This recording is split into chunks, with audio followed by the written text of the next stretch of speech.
Good evening everyone. So लोगोफोर बयखौबो खुलुमहरनाय जाबाय. So फैसालियाथ' न'आव फैबाय नङा होमबा? आङो फैसालिया दि न'आव सफैबाय खिन्थु बै पबित्र ना अपबित्रआ बाहाय थाबोखो. बबेनि हारसाना बर'मा खबर गैया. बेनि ब्लेकग्राउन्डआ मा? हिनजावखौल' दुसिनानै जानाय नङा, हिनजावखौल' बुंनानै जानाय नङा. बै हिनजाव फासायग्रा गुन्दा बबे खनाव थाखोना दं बेखौसो हमनांगौमोन. जे जिनिस जे मानसिनि थाखाय नोङो न'खर गारनानै थांबाय, फिसा फिसौ गारनानै थांबाय,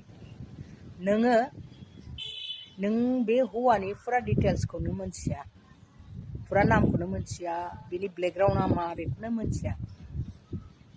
नोङो बोरै एथ' जाम्बि जानानै थाया?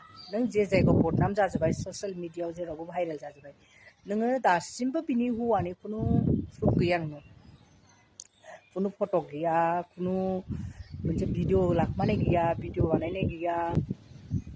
बिनि थाखाय नोंनि जिबना बरबाद जाबाय. बोरै नागारनो सानखो नोंलाय? मानो दासिमबो खिन्थानो रोंजिया बे सोरमोन, बबेनिमोन, बर'मोन ना हारसामोन, पबित्र ना अपबित्रमोन? पबित्र ना अपबित्रआ बाहाय थाबोखो? बबेनिखौसो हमनांगौमोन.